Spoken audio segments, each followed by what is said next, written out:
Chief, Jason Dombkowski.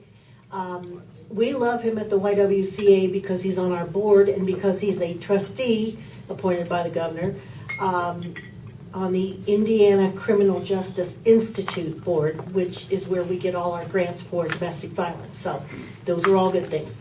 There is much, much, much more we could say about him, but I don't want this to sound like a political speech because it's not. And he's going to tell us about, well, now, I should say, he has been the police chief of West Lafayette for 10 years, and I think most of you know him. So he's going to tell us about how things have gotten a little bit more difficult lately. Thank you. Thank you very much. Thank you for having me here today. I have a multitude of things I could talk about. I just dropped my glasses. But let me tell you a little bit about myself first. I have been your police chief in West Lafayette for 10 years now. It's my 11th year. I've been very, very fortunate in that role. I have 4 teenagers that keep me very busy, one at Purdue. My senior at Westside told me recently that she's going to Indiana next year. I didn't know what to think about that, but okay. Maybe we'll get her here at Purdue for grad school or something then.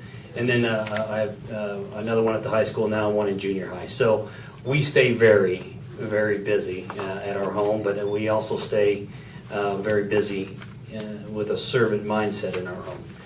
I can tell you, and I don't think I'm talking to a crowd that doesn't know this, our community's changing a bit. It's changed a lot over the last 10 years since I've been your police chief in West Lafayette. It's changed tremendously in the 25 years that I've served this community as a police officer. I'm originally from Northwest Indiana. I arrived here via Bloomington, where I did my undergrad work. I wised up at some point and did go to grad school at Purdue, and it made me think of something when I heard the Vietnam War. My father is a disabled veteran. He is a retired police officer. He's now 100% disabled from the Vietnam War. And the one good thing I'll say about that is that I used his status as being a disabled vet to go to grad school on a program that pays for children of disabled veterans or Purple Heart recipients to receive and further your college education. I'm very grateful for that. I'm very grateful for his service that has allowed that for me and my brother and my sister. We've done well through his service, so I'll throw that out there. The changing environment of our community. I didn't know what to speak on today because I get asked usually to come speak about a specific topic. So I brought 3 things right off the top of my head that I speak on regularly, and one of them is very timely, and that is about school safety, about what are we doing with the whole issue of firearms and keeping them out of our schools, and then what has your local police department done on that front here lately. I can speak on that. I can also touch on what is a major issue that I speak on often. That's the opioid crisis, the heroin epidemic that is sweeping through our community and across our country, and what are we doing, what's the baseline of where we're at on that, and where are we going. I'm about finding solutions and working on them. And I guess the third one I could speak to, and that ties into the whole opioid crisis, is our needle exchange program and what exactly that looks like for our officers and what that looks like for our community going forward. Where should I start?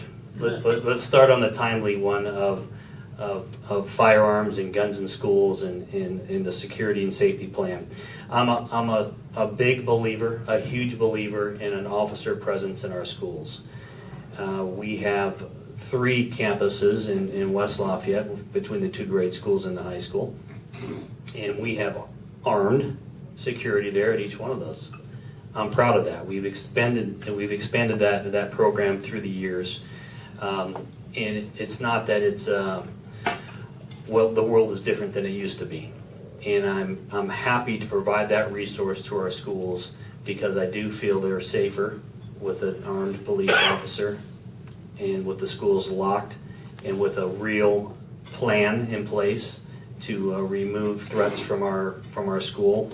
We have a very, very, very close working relationship with our school administrators.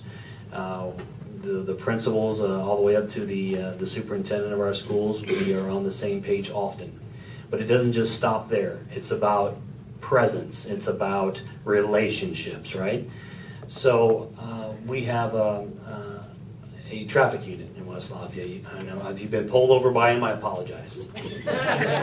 And hopefully you didn't get a ticket, but they're there to have a presence in those school zones. They are mandated to be in those school zones. Our motorcycle officers are in there, and if they're not on motorcycles because of a day like this, they're in squad cars. And we track those stops in those school zones, not because we want to hand out tickets in school zones. We want people to slow down. We want it to be a safe environment, but it's another layer of presence and security to show somebody that we do our children harm, that we are there, that we are present, and we are always visible and involved in our schools. I can't say enough about our DARE program. Many of you probably know Officer Janet Winslow. She is one of our prized officers, and I can tell you that the work that she does matter. A lot. She's been here, yeah. And Janet has been around a day or two, and I'm sorry to say that she's retiring this summer, and we're having a little a gear up for that retirement. It's sort of like she's on an episode of Here's Your Life as we build up to her leaving at the end of the school year. But I say that because her work really does matter in those schools. And I can tell you, whether you think the DARE program works or not, there's stats out there that tells you it does. There's stats out there that tells you it might not. To me, it's about relationships. We've had kids in crisis in the high school years after they've gone through 5th grade and gotten all the lessons about DARE and the ability to say no and education on some of the challenges that face our youth today. But really, it's about that relationship they form with an officer and making that connection that the police are there to support you. And we've had instances in the high school where children are in trouble. They've been victims of what have you in the home, or victims of other things from their peers. And oftentimes they reach out to that connection they made with Janet in 5th grade, and they'll only talk to her. They'll only want to disclose what is going on in their life through that personal connection that they made in an education program in 5th grade. So I don't think it's any secret that I'm a political candidate also here in Tippecanoe County. I truly believe in that DARE program.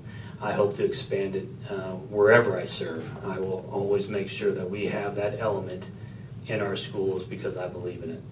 I believe in armed security in our schools because that's the world that we live in now. There are no gun-free zones. Last time I checked, Chicago's a gun-free zone. How's that working out for them? Right? Murder capital of the United States. A shooting every, I think the last time I checked, every 7 minutes in Chicago. So I can tell you that you do live in the safest community in the Big Ten.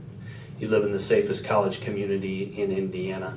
You live in one of the safest college communities in the entire country. I think the FBI crime stats that came out last week showed that the Purdue campus and the city that it resides in is the 12th safest community in the country. That doesn't happen by accident. That happens through partnerships and relationships and keeping your eye on the ball and making sure that we are doing what we need to do on a daily basis. And I'll give you an example of that. Here's how I know we get it right. I know everybody's been following that tragedy that happened in Florida just a couple of weeks ago on Valentine's Day. And that hit home for me immediately because I have 2 students at the high school currently. Because I know some of the threats that we vet out that don't make it to the newspapers, and some of the challenges we have in living in a free society and being a staunch advocate of the Second Amendment and all those issues. I still have reservations about background checks and who should have access to weapons. I'm a staunch supporter of background checks. And I'll give you an example of an incident that actually went right, in our favor, in a very timely incident.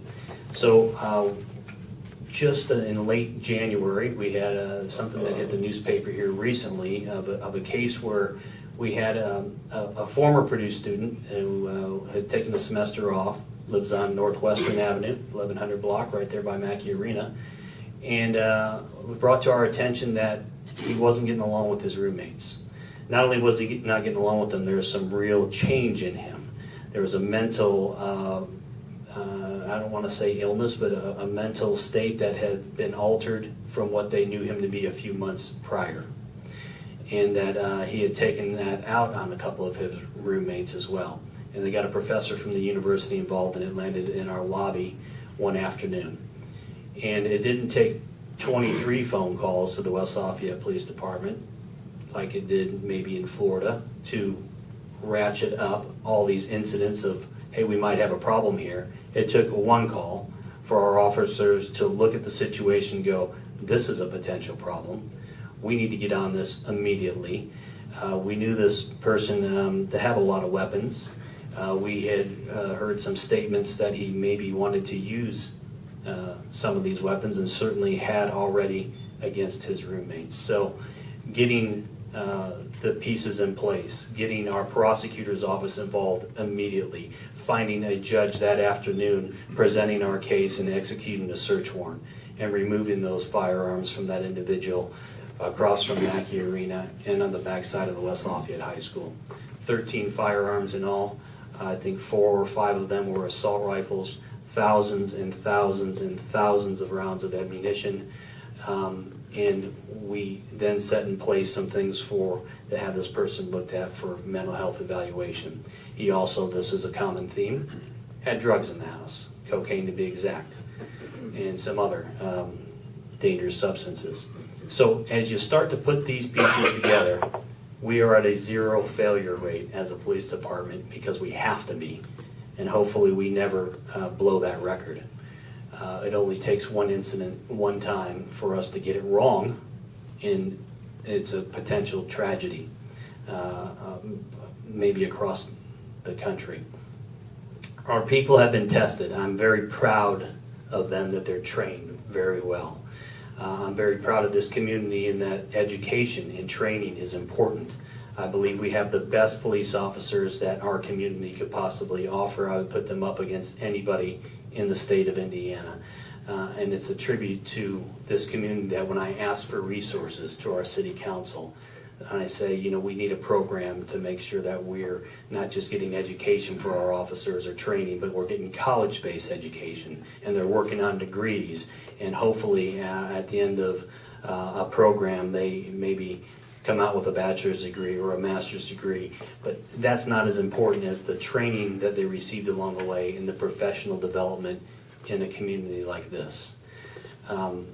I can continue to talk for hours and hours about how proud I am of our officers, and we reward them as such, but they do it for the work. They really do it for the service.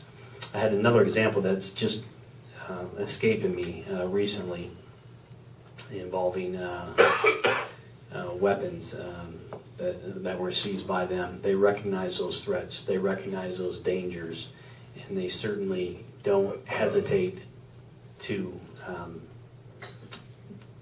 act on those things, and to bring them to our administration and make sure that they get the support that they need.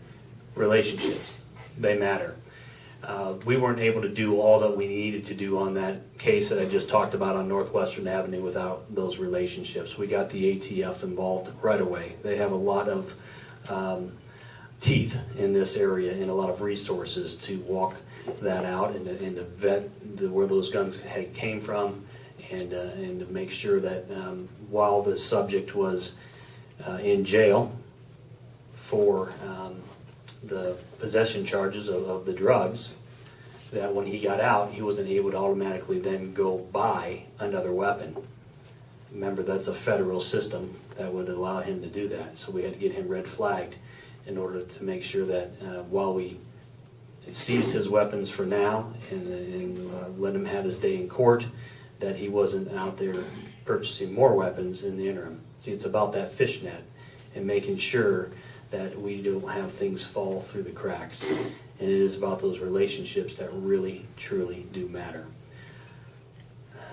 Opioids. And I'll take questions. I don't want this to be a lecture. Please, if you something on your mind, throw it out there to me. Where are we changing? Where are we going? I just came from a meeting that I hold once a month at the West Lafayette Police Department. It went till noon. That's why I was running over here. And those relationships matter at the meeting that we just had. It's a once a month meeting that's attended by your police chiefs in the area, your elected prosecutor, the state police post command, the DNR law enforcement, and then usually just some of our federal partners. Today we had the new special agent in charge of the FBI from Indianapolis there, with a couple of his staff members, somebody from the Department of Justice out of Chicago, our U.S. Attorney's Office out of Hammond, and we had somebody there from the new special agent in charge of the IRS in Indiana was there. And we start to talk these issues out, and we start to make those relationships so that we can make one phone call and make things happen here in the greater Lafayette area that might not happen quickly in other parts of our state. We're very fortunate in that. Relationships do matter. They do count. And they count in this area of opioids and the epidemic that has swept through our community. These meetings used to start off with about a 10-minute update from our combined detective unit, our task force that we have officers assigned from each jurisdiction, mostly the two city departments, that work on drug cases together across our community. That update from our task force commander used to take about 10 minutes. In the last 2 years, it takes nearly an hour, 45 minutes to an hour of an update and a drilling of where are we, how can we do better, what resources do you need, where are we going, how can we get a handle on this. Some innovative stuff that we're doing mostly between the two cities, between Lafayette and West Lafayette Police Department. And by the way, that leadership starts at the top. There's no coincidence that both of our mayors are retired law enforcement. They get it. They work together. They're from opposite political parties. It doesn't matter. It's an all-hands-on-deck approach, and they truly give us the resources that we need to do our job here. But in this area of the drug task force, and what are we doing? We recently started a drug interdiction unit. There's no secret that the Lafayette area is the major stop point, the only stop point of population between Chicago and Indianapolis, and we are a corridor of drug activity between those two cities. Don't think we're not. And it's not just I-65, it's 231, it's 52, and it's all the crossroads in between. So we started a unit that all they do all day long is focus on smugglers and drug traffickers on our highways. It's canine based, and it's made up of officers between the two city departments. And they've had some early success, some of which I can't get into just yet because those are open cases, but they've had, just since January 1, a lot of success. It has proven to me that the proof is in the pudding. It's there. It's moving through our county, and unfortunately sometimes it stops in our county, and we've seen some of that play out on our streets. The statistics show that for me at least, that we haven't had the dregs yet. We haven't had the depths of this crisis yet, but I think we're getting a hold on it. I envision a community like I did when I arrived here 25 years ago, where a needle exchange program, really? Here? That's needed? I hope to get back to that point someday, and we're not there yet. Last year, our ambulance service, Tippecanoe Emergency Ambulance Service, TEAS, went on 470 runs for drug overdoses in our community where they administered Narcan, the antidote for either heroin or a prescription opioid, a painkiller. 470. That was up from about 355 the year before, a 30% increase. And I just talked to Daryl Clace just this week. The numbers aren't in for February yet, but they are for January, and we're tracking about 28 for the month of January. So about one a day. About one a day in our community. I want to get that back down to those numbers where they're insignificant again, but we're not there yet. We can only do our part in law enforcement as the supply side. We can affect the supply of drugs in our community. We can also hit the front end of education and awareness. We certainly do that with our school children. I think we need to do a better job with our high school population and our young minds that are being educated here at Purdue. But those programs, they do matter. They do count. As I'm looking at the needle exchange numbers here, just from the front page of the JNC earlier this week, I see where we have given out 11,000 syringes so far since the program started in August, with about a 60% return rate on those. So I know I did my undergrad at IU, but I can do some simple math here that shows about 6,000 returned and about 4,500 to 5,000 still out there in our community. That's a danger for me. It's a danger for our kids finding those in our parks. It's a danger for us coming across them all across our community. I've been very critical of this program. I understand a need for it to stop the spread of disease, but we have to do a better job, and I think we're headed in the right direction of having some more accountability in that area for those needles. Yes, sir. What's driving the opioid crisis? Well, and that's one that we just talked about last week. The statistics show in the country that anybody who has gone to heroin, that about 80% of those people started on a prescription drug for some sort of injury or illness that they went to see their doctor or their dentist for. And let's not let the dentist off the hook either. They prescribe a lot of these painkillers to our youth, and I think they're doing a lot better job of getting a handle on that. There's a lot of education of our doctors and dentists, but I can give you last spring break, I took my daughter in for her wisdom teeth to be pulled. She's age 16, 17 now, and they tried to give her some sort of hydrocodone when we left there. She said she's going to need that. And I said she's not going to need that. She'll be fine. In our house, we think about making those decisions. I'm not telling anybody else's household what to do, but I like to have the information. Advil works well at our home. It worked well for her, and to not introduce those kids to those painkillers at such an early age, at 16. I didn't need them when I had my wisdom teeth out at that age. Yes, sir. I don't want to continue to interfere with the program, but maybe I'll take Time Magazine. I had to realize that the entire issue this last month was on opioids. And everybody has a story, it seems like these days. No family is immune. No community certainly is immune to it. And I just have to think that there's an education process for our youth that we can do a lot better job at. We're starting to turn this around, but we're not there yet. And I don't have all the answers, but I know accountability is key. Accountability is key for this needle exchange program. Personal accountability is key for people that we find with drugs, and I am for treatment. I think we need more treatment. We need treatment in our jails instead of having people captive there, and then when they are able to bail out and bond out of jail, that they are then back to where they were, without treatment in that literally a captive audience in our jail population. We have to do a better job there. Otherwise, we have that revolving door of people in and out and in and out. And if we're going to spend money, shouldn't we spend it towards the common cause of helping people in crisis and getting them off drugs? And hopefully they'll stay out of our county jails and save the taxpayer $1 at the end of the day. Yes, sir. Tell me what it means for West Lafayette being a sanctuary city.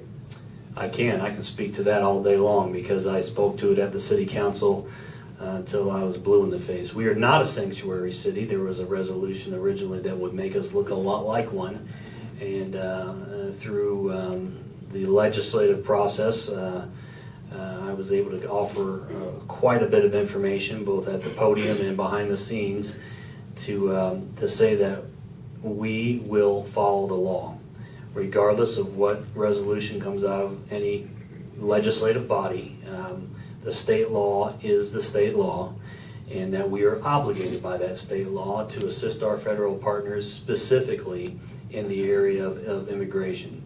If the ICE agents or any of our other federal partners were to show up and ask us for our assistance, we are obligated by state law to provide that assistance. It's not a maybe or if you want to, it's a shall.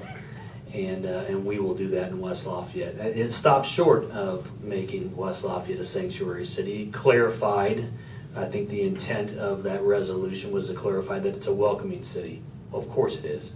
Do we need a resolution to say that? Maybe.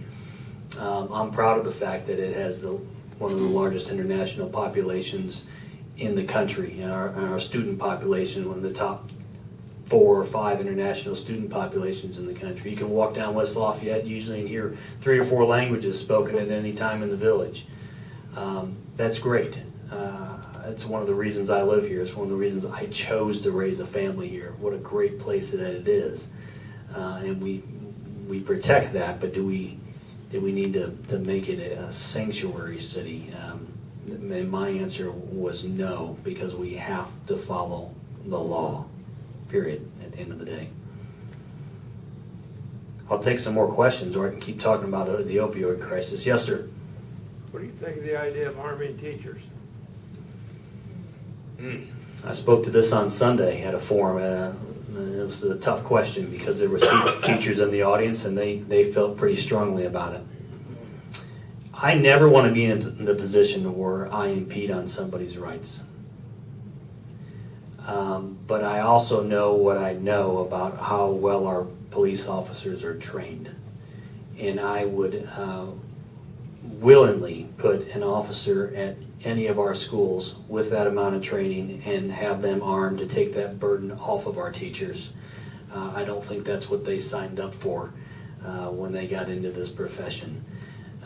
Would we have teachers that would want to carry in the classroom? I'm sure there would be some.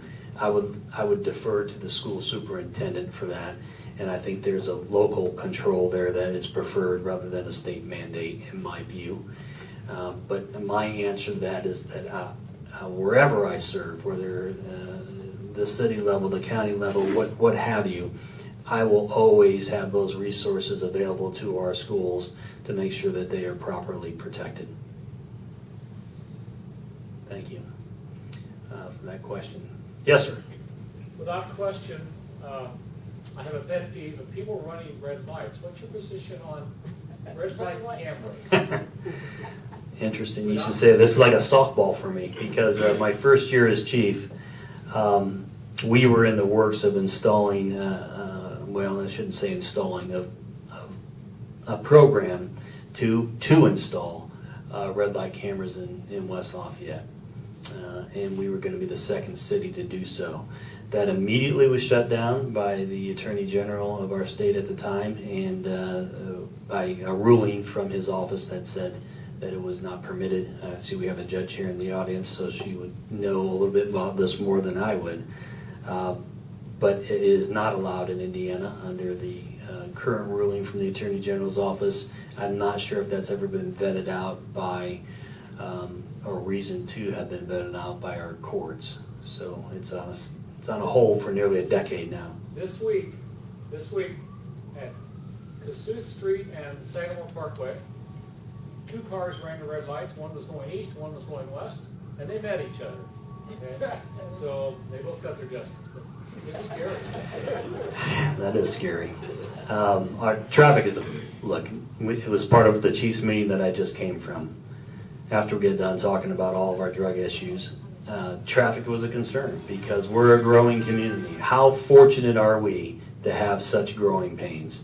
How many communities would just die to have what progress we have going on here? And with that, though, does come challenges and problems. I get it. we're the place to be, and hopefully we're the place to be for the right reasons. There's a lot of people that move here, I think, for the right reasons, and then some of the people that follow them are here sometimes for the wrong reasons. I kind of, you made me think of something here though, the Purdue angle. We talked about school safety and school responses to active shooters. I can tell you our people have been tested.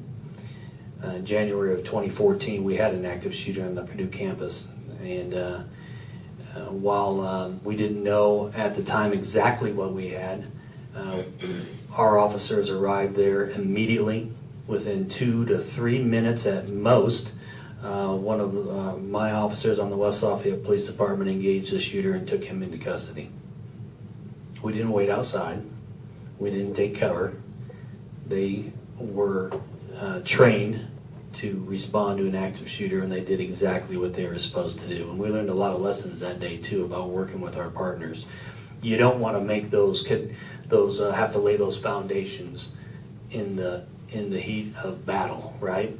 You want to have those relationships formed ahead of time. I was able to get on the phone immediately to the state police superintendent, who's a personal friend of mine, and say, Doug, I got all my crime scene technicians are tied up right now, and I need more crime scene people. He said, well, how many do you need? I said, I need a whole nother unit at least to come here from the state police. He said, I'm going to send you 3. And I'll be there within the hour. That's why relationships matter. That's why they count. I made that same call to the special agent in charge of the FBI in Indiana, and they provided resources immediately to West Lafayette as well from Indianapolis. So those type of relationships, I can't preach them enough on how important they are in today's policing. Yes, sir. With the number of opioid cases you cited, should we have an EDO exchange in West Lafayette? Great question. I love it. 470 overdoses last year in Tippecanoe County when Narcan was administered. 10 of those were in the city of West Lafayette. 10. 5 of them were for heroin, and 5 of them were for a prescription painkiller. And 2 of them were the same person. So my answer to that would be, do we have an opioid problem, a heroin problem in West Lafayette? Well, of course we do, or we wouldn't have any. Do we have the crisis that we see in other parts of the county? Absolutely not.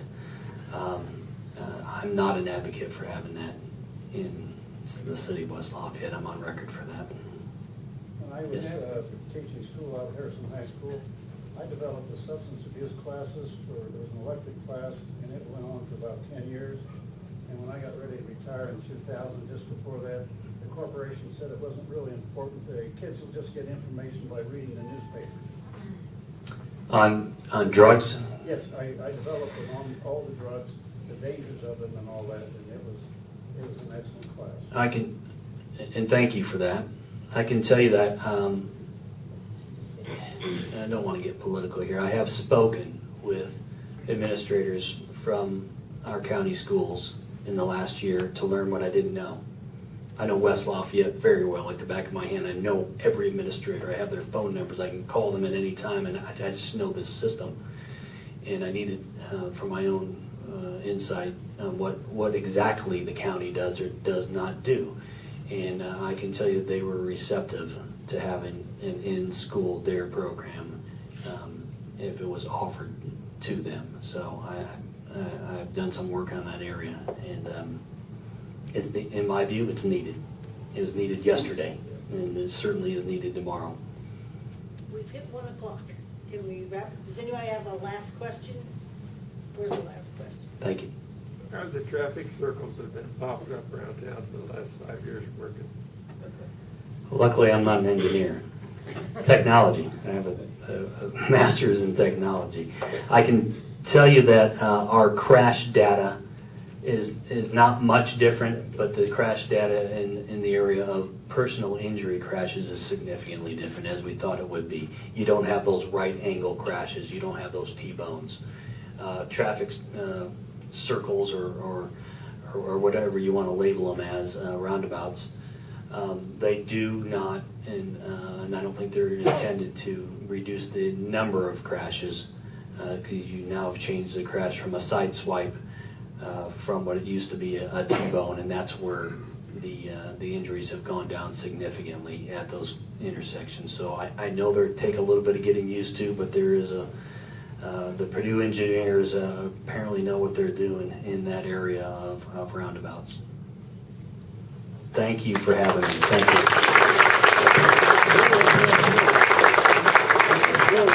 Have a little baby.